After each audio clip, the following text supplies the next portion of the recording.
একটি মাত্র কারণে আমাদের সমাজে এখন বর্তমানে পরকীয়া বেড়ে গিয়েছে। পরকীয়া বেড়ে যাওয়ার একটি মাত্র রিজন, এছাড়া আর কোনো রিজন নাই। এই একটি রিজনের কারণে আমাদের সমাজে এখন পরকীয়াটা বেড়ে গিয়েছে, হিউজ পরিমাণ বেড়ে গিয়েছে। প্রত্যেকটা ফ্যামিলিতে, প্রত্যেকটা বাড়িতে এখন পরকীয়া চলতেছে, প্রত্যেকটা বাড়িতে।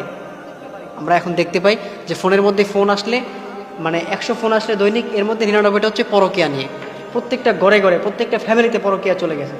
দেখা যায় স্বামী পরকীয়া করে, স্ত্রী পরকীয়া করে, মানে সবাই পরকীয়াতে আসক্ত। অনেক মেয়েরা আমাদেরকে ফোন দিয়ে বলে, হুজুর আমার স্বামী আমাকে পছন্দ করে বিয়ে করেছে, এরপরেও সে এখন আমাকে রেখে পরকীয়া করে। আবার অনেক ছেলেরা বলে, হুজুর আমার স্ত্রী আমাকে পছন্দ করে বিয়ে করেছে, কিন্তু এরপরেও সে এখন আমাকে রেখে সে পরকীয়া আসক্ত। তার রিজন কি, তার কারণ কি? তার কারণ হচ্ছে একটা, সেটা হচ্ছে যারা পরকীয়াতে আসক্ত তাদের একটা মাত্র কারণের কারণে তাদের আজকে এই অবস্থা। সেটা হচ্ছে তারা পর্নোগ্রাফিতে আসক্ত, তারা ফোনের মধ্যে অশ্লীল ভিডিওতে আসক্ত, তারা ফোনের মধ্যে অশ্লীল ভিডিও দেখে, তারা খারাপ ভিডিও দেখে। তার কারণে আজকে তার স্ত্রীকে ভালো লাগে না, তার হাজব্যান্ডকে তার আজকে ভালো লাগে না।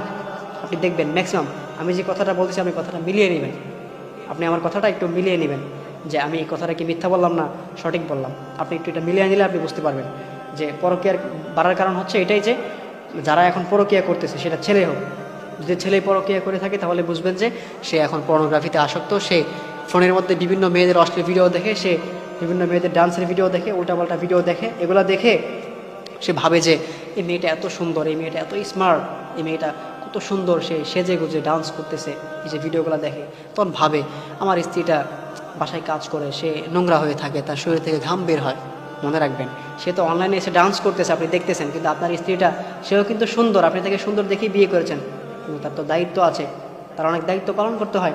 সে আপনার বাসায় এসেছে, সে আপনার কাপড় চোপড় ধুচ্ছে, সে আপনার সন্তানকে সে পড়ালেখা করাচ্ছে, সে আপনার ঘরকে ঝাড়ু দিচ্ছে, সে আপনার ঘরকে পরিষ্কার রাখতেছে, সে দুনিয়ার কাজ করতেছে। তো কাজ করলে সে পরিষ্কার থাকবে কেমনে, তাই না? এটা তো মাথায় রাখতে হবে। কিন্তু অনেকেই ভাবে যে এই মেয়েটা কত সুন্দর, কিন্তু আমার স্ত্রীটা ভালো না, নোংরা। এই ভিডিওগুলো দেখে তার সেন্সের মধ্যে এটা ঢুকে যায়। যখন এটা তার মাথার মধ্যে কাজ করে, তখন তার স্ত্রীকে আর ভালো লাগে না। কিন্তু তার স্ত্রী কিন্তু অনেক সুন্দর, এরপরে তার ভালো লাগে না কেন? এই যে এই চিন্তাটা মাথা ঢোকার কারণে। তো এটা হচ্ছে ছেলের ক্ষেত্রে। আর মেয়ের ক্ষেত্রেও সেম, যে মেয়েগুলো পর্নোগ্রাফিতে আসক্ত, এই বিষয়গুলোতে আসক্ত, তখন তার হাজব্যান্ডকে তার ভালো লাগে না। কেননা তার হাজব্যান্ড অনেক পরিশ্রম করে, তার হাজব্যান্ডটা বিয়ের আগে অনেক স্মার্ট ছিল, কিন্তু বিয়ের পরে তার দায়িত্ব বেড়ে গেছে, তার সন্তান হচ্ছে, তার যে একটা প্রজন্ম আছে সেগুলো নিয়ে তার ভাবতে হচ্ছে। এখন তার বাবা আছে, তার মা আছে, আপনি আছেন, সবার জন্য তার এখন দায়িত্ব পালন করতে হচ্ছে। সে এখন চাকরি বাকরি করতেছে, আগের মতো সে সেজে গুজে আর চলতে পারে না। এখন তার এখন আপনার টাকা পয়সা ইনকাম নিয়ে সে ব্যস্ত। কিন্তু আপনি একটা ফোনের মধ্যে দেখতেছেন ছেলেটা অনেক হ্যান্ডসাম, একটু ডান্স করতেছে বা একটু মানে একটু স্টাইল নিয়ে একটু হাঁটতেছে, আপনি এগুলো দেখে পাগল হয়ে গেছেন যে ছেলেটা অনেক সুন্দর। এই যে পরকীয়াতে আসক্ত হয়ে গেছে। এই পরকীয়া বেড়ে যাওয়ার একটা রিজন, সেটা হচ্ছে ফোনের মধ্যে অশ্লীল ভিডিও দেখার কারণে।